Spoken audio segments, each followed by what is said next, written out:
Welcome to your deep dive. You've given us a really intriguing set of materials this week. Seems like everything points to a future more and more shaped by humanoid robots and super advanced AI. Yeah, definitely some thought-provoking stuff in there. So our goal today is to kind of sift through all this, pick out the most important bits, and make sense of it all. For you, the listener, who wants the big picture, right? Yeah, Without getting bogged down in the nitty-gritty details. exactly. We've got it all from news about what these robots can do now, how industries are using them, to the really big questions like, what does this all mean for society? Ethically, even for things like healthcare. It's a lot to unpack. It really is. It touches on so many different aspects of our lives. So let's jump right in. First up, how fast is this field actually moving? Your sources show some serious progress in what these robots can physically do and how they use AI to think, basically. Oh, absolutely. When you look at the specifics, the rate of advancement is pretty remarkable. Okay, so then we'll dig into how this tech is being used right now, not just in labs, but real-world stuff. Factories, maybe even homes, sooner than we think. Right. Seeing it move from theory to reality, that's where it gets really interesting. For everyone, I think. And then finally, the even bigger picture stuff. How do we manage such powerful tech? What happens to the internet with AI running things? And even, some sources touch on this, how does it all affect health and lifespan? It's all connected. It really is a fascinating web of interconnected ideas. It all stems from these core advancements you've gathered. Okay, let's start with the robots themselves, getting so sophisticated. We've got examples like Atlas, not just walking around now. It's running, crawling, somersaults, even breakdancing, cartwheels, all learned by mimicking human motion. Right, and that learning method is key. It's called reinforcement learning. Essentially, it learns by trial and error, like a human would. But here's the kicker, it can do things beyond what we can do physically. Now that's a whole other level. It is. It shows how this learning technique allows the robot to discover optimal movements that traditional programming just wouldn't have achieved, sometimes even exceeding human biomechanical limits. In very controlled situations, of course. It's like an athlete pushing the boundaries, but the robot can do it way faster, learning at warp speed. Exactly. And it's constantly refining those movements, optimizing for efficiency and performance. And then we've got the G1 robot. This one apparently set records with a standing side flip. Can do backflips, crack nuts, toe spread. It has, get this, 23 degrees of freedom plus voice commands. So it's like getting ready to be the ultimate roommate, right? But what does that degrees of freedom thing even mean? So imagine every joint in a human arm. Yeah. The shoulder, elbow, wrist, even fingers. Each of those can move in specific ways, right? Each way it can move independently is a degree of freedom. Yeah. So 23 degrees of freedom means G1 has incredible dexterity. It can move its limbs very precisely, which is why it can do things like manipulate small objects, like those nuts, or interact with everyday appliances, like, yeah, the toaster, in a more human-like way. That makes sense. On to Neo. This one is designed for chores. Powered by NVIDIA's Isaac GR00T N1 AI. Moves like a human, squatting, picking stuff up, balancing. But the coolest part is its visual manipulation, so it can interact with objects it's never seen before. Cleaning windows, brewing tea, even plugging itself in to recharge. It's like figuring things out visually on the fly. Right, that's a big step. Instead of needing specific programming for every type of object, it's understanding its environment and figuring out how to interact with things visually. Kind of like us walking into a new kitchen. We figure out how to use the coffee maker, even if we've never seen that exact model before. Exactly. That's the kind of adaptable intelligence they're building. Makes these robots far more versatile. Then there's the collaborative projects. Blue, which involves NVIDIA, Disney Research, and Google DeepMind, can do complex tasks and express emotions. That collaboration is fascinating. It shows the trend towards robots that aren't just functional, but also relatable. Right, like expressing emotions. That could really change how we feel about these machines, how we interact with them. Absolutely. So much of human communication is nonverbal. Disney's expertise in character design, combined with Google DeepMind's AI power and NVIDIA's robotics, it's a powerful combination. And then there's Hobbs. That's a hyper-realistic robot head, super dynamic facial expressions. For smoother communication, they say. It makes you wonder, at what point does it become indistinguishable from a real human interaction, at least visually? Okay, but all this isn't just happening in labs. Figure AI, they went from 0 to a working robot in 31 months. That's insane, right? It is unusually fast. Hardware development usually takes much longer. It speaks to Figure AI's efficiency, Right. probably leveraging advanced simulations and rapid prototyping. They've already got a factory pumping out 12,000 robots a year, planning to scale up to 100,000. What's really interesting is they do everything in-house because, well, there isn't a ready-made supply chain for humanoid robots. What's the advantage there? Huge control and agility. They can optimize every component for their specific designs, potentially lower costs over time, but mainly they can iterate faster. So if they need a new joint, a new sensor, boom, they just make it. Exactly. In this rapidly changing field, that speed is crucial. And their vision for these robots is broad. From doing chores at home, which, sign me up for that, to actually being part of the workforce. That's a pretty wide range. It shows the potential versatility. Not designed for one specific task, but to learn and adapt to many different kinds of work. In factories, at home, all sorts of places. So we're seeing these robots become super capable, physically, better at understanding the world.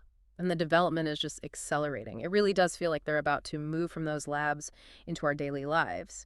Definitely seems that way. It's a combination of factors. Better dexterity, smarter AI, faster development. A new phase for humanoid robots, for sure. Now, let's look at how this is already playing out. Your sources mention Figure AI has robots working in a BMW plant, doing repetitive tasks autonomously with high precision. That's happening now, not in some sci-fi future. Makes sense that the automotive industry is an early adopter. Well-defined workflows, high standards for quality and consistency, a perfect testing ground to see what these robots can handle. And if they can succeed in a car factory, that builds confidence for other applications. Absolutely. It's a demanding but structured environment. Yeah. The data gathered there is invaluable. Okay, next big challenge, homes. As anyone who's tried to tidy up knows, it's way more complex than a factory. So many different tasks, unpredictable situations. And that's going to be tough for a robot to handle, right? You're right, it's a whole different ballgame. The whole environment is dynamic, constantly changing. The robot needs to handle a far wider range of tasks, interact safely with people, pets, and adapt to the unexpected. My own organizational skills would probably make a robot short circuit. Well, that's where AI systems like Helix come in. Described as a single neural network that can process real-world scenarios to do things like, you mentioned, putting away groceries. Sounds simple, but it's actually very complex for a robot. Right. Think about it. All those different shapes, sizes, knowing where things go in the fridge, pantry, cupboards. Exactly. The robot needs to recognize objects, understand their purpose, manipulate them without breaking anything. Helix is trying to create a more general intelligence that can handle this kind of variability, learn new tasks without being explicitly programmed for every single item. And your sources suggest we could see robots in homes within the next few years. That feels incredibly fast, realistic. It's ambitious, but the progress is there. The investment is pouring in. But there are other factors. The cost of these robots, making them truly safe, and, importantly, will people actually accept them in their homes, trust them? Okay, moving beyond factories and homes, we've got Agbot A2. That's a robot designed for car dealerships.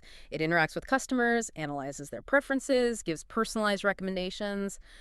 A robot car salesperson. Kind of cool, kind of weird. It shows the potential for customer service applications. Imagine a robot that can understand your needs, guide you through a complex product line, provide tailored advice. Could be a very efficient and engaging experience. And then we have the Mia hand prosthesis. Combines advanced tech with brain signal control for natural hand movements.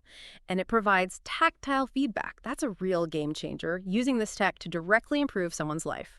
It's a fantastic example of how robotics and AI can have a profoundly positive impact on people with disabilities, restoring lost function, providing independence. And the integration of neural interfaces and tactile feedback, that's a huge leap. Makes the prosthesis feel more like a natural part of the body. And then there's this, I gotta admit, slightly creepy but fascinating trend of hyper-realistic robot dolls. Apparently, people are buying them for emotional and tactile comfort. They look so real. It raises some really interesting questions about human-robot interaction, our need for connection, and the role technology might play in fulfilling those needs. It's a bit unsettling, sure, but also tells us something about how technology is evolving to meet our emotional and social needs. So it's not just about robots doing tasks anymore. It's about them potentially filling roles in our lives, at work, at home, even emotionally. A pretty big shift in how we might live alongside technology. Absolutely. We're seeing a broadening of applications. It's becoming much more integrated into our lives, which makes these broader implications even more crucial to discuss. And you're right, those broader implications are key. One big topic is AI governance. There's a call for global collaboration to ensure AI safety. People are comparing it to the Bretton Woods Conference for Global Finance or the Essalomar Conference for Biotech. Like, we need an international framework for something this powerful. It makes sense if you think about those historical examples. There was a recognition that global cooperation was needed to manage something with such widespread impact. That's what we're seeing with AI now. The potential is immense, so a global approach to governance seems logical. But then we see conflicting interests popping up already. Like the CEO of OpenAI calling for a ban on DeepSeek, a Chinese AI company, because of state control. Yet OpenAI itself wants to train its AI on copyrighted content. So it's not so simple, is it? Definitely not. This highlights the complexity. You've got competition, national interests, ethical considerations, all tangled up. It's going to be a challenge to establish a framework that's fair and consistent globally. And then there's the whole issue of fairness to content creators. Their work is being used to train AI, but they're not getting paid for it. Companies like Prada AI are trying to solve that, tracking content usage, making sure creators get compensated. Right. That's crucial for a healthy ecosystem, recognizing the value of the data that fuels these AI models, and ensuring the people who create that data are fairly rewarded. We also have this idea about the future of the internet. One OpenAI employee thinks that by 2025, most of our interaction with online content will be through AI, not humans directly, meaning we might need to redesign the web, basically, for AI consumption. That's a huge change in how we think about the internet. Absolutely. Right now, it's designed for human eyes, human brains. If AI becomes the primary user, then everything changes. How information is structured, the language we use, even website design. It's a fascinating and potentially disruptive shift. Okay, AI's impact goes way beyond robots, that's clear. But let's talk health. Stanford Medical School used AI to discover a peptide that could help with weight loss. Similar effect to GLP-1 drugs, but without the side effects. That's potentially huge. It shows AI's ability to sift through massive data sets, identify patterns we might miss, and potentially find new therapeutic targets. The possibility of effective treatments with fewer side effects, that's a game changer. And there are stories of AI making diagnoses that doctors missed, catching things earlier, potentially saving lives. It could become a crucial tool in healthcare. Absolutely. Yeah. AI can analyze complex medical data, images, lab results, patient history, all of it, and connect the dots in ways we might not be able to. The potential for earlier, more accurate diagnosis is enormous. We're even seeing startups that want to offer free AI doctors. That's revolutionary for access to healthcare. But it also raises some big questions. Of course, it sounds great, democratizing medical advice, but accuracy, privacy, regulation, those are big concerns. And we can't forget the human element in healthcare. Empathy, judgment, those are still vital. And then there's preventative health. The idea of uploading all your data, your genes, your biomarkers, everything. And AI analyzes it, gives you personalized advice, like what to eat based on your specific genetics. It's a very proactive approach. Taking control of your health using AI as a personalized guide. It could be a powerful way to optimize well-being, prevent problems before they arise. Okay, so AI isn't just about robots. It's affecting how we govern technology, interact online, even fundamental things like healthcare. The scope is immense. It really is. The impact is broad and deepening, touching almost every aspect of our lives. And then there's education. How do we prepare the next generation for this world? Some systems are resistant, but others, like in Beijing and Estonia, they're embracing it, integrating AI into schools. Because, the argument goes, kids need these skills to thrive in the future. I think that's a crucial realization. AI literacy is becoming essential. Understanding how to use these tools, how to work alongside them. It's going to be a fundamental skill across many industries. So it's not about banning AI, but changing how we teach. Using AI to tackle more complex problems, learn faster. Imagine what kids could achieve in subjects like physics, for example. Exactly. AI can become a powerful educational tool. It can personalize learning, automate some tasks, free up teachers to focus on deeper concepts. Of course, there are challenges. Getting past the regulations, training teachers, supporting them, and using these new tools, that's where the real work lies. Absolutely. We need to provide the resources and support for educators to adapt, to leverage the power of AI effectively in the classroom. Okay, let's get a bit more speculative now. Superintelligence. It's being talked about a lot. Figures like Ilya Sutskever are even launching startups focused on it. So it's not just theoretical anymore. This is an intelligence beyond anything we know, capable of solving problems we can't even comprehend right now. Exciting, but kind of scary too. It's a concept that sparks both hope and fear, doesn't it? The potential to solve global challenges is immense, but the idea of something exceeding human intelligence is also inherently unsettling. The question of control, of alignment with our values, that's crucial. And some see the path to superintelligence as potentially chaotic.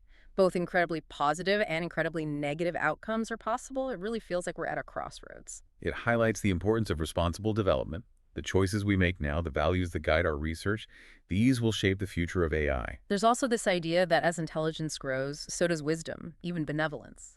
That superintelligent AI could actually become a stabilizing force, protecting humanity. It's an optimistic view, and perhaps a necessary one. To believe that advanced intelligence will naturally align with positive outcomes. But it's not guaranteed. We need to actively work towards that goal through research development and thoughtful governance. So what's the takeaway from all this? This deep dive has shown us a field that's moving insanely fast. Humanoid robots and AI are already impacting the real world, and it's only going to accelerate.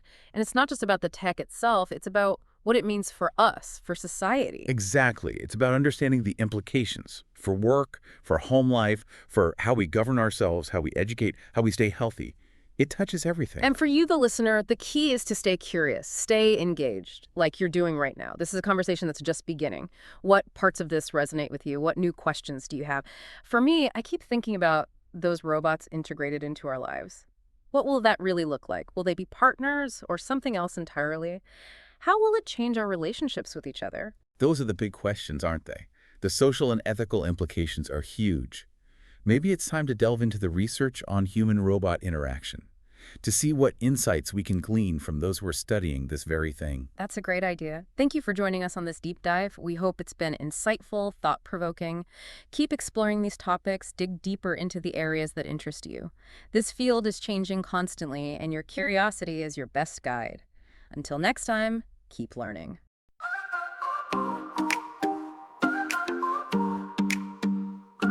It's a genius with a twist where knowledge gets a remix. Brain power boost, no time for tricks. We take the ordinary, the stuff you think you know, flip it upside down, watch the knowledge grow. From history's hidden corners to science's grand design, we're uncovering secrets one line at a time. Think you know about gravity? We'll show you how it bends. Think you mastered time? Prepare for unexpected ends. We're breaking down complex stuff, making it clear and bright. So grab your thinking caps, we're taking flight. A genius with a twist, yeah, that's the name. Education with a bang, it's like the same old game. We're twisting perspectives, turning concepts round. Knowledge explosion, the best sound in town. A genius with a twist, can you break the code? Before the video ends, the answer's bestowed.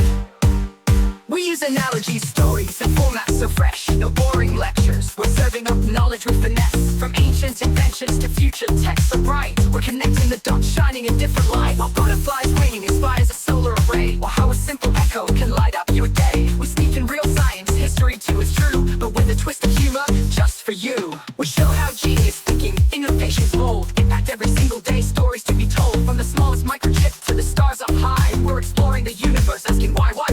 But remember, there's always a twist, a surprise in store, something you never expected knocking at your door. A genius with a twist, yeah, that's the name. Education with a bang, it's like the same old game. We're twisting perspectives, turning concepts round. Knowledge explosion, the best sound in town. A genius with a twist, can you break the code? Before the video ends, the answer's bestowed. So hit the like, smash subscribe, and join the fun. With a genius with a twist, the learning's never done. Stay curious, stay twisted, and don't forget, shocking fact whispered quickly. Now go suggest some topic, what should we twist next? Can you solve this question before the end? If you dare, drop your guesses in the chat. A genius with a twist, stay twisted.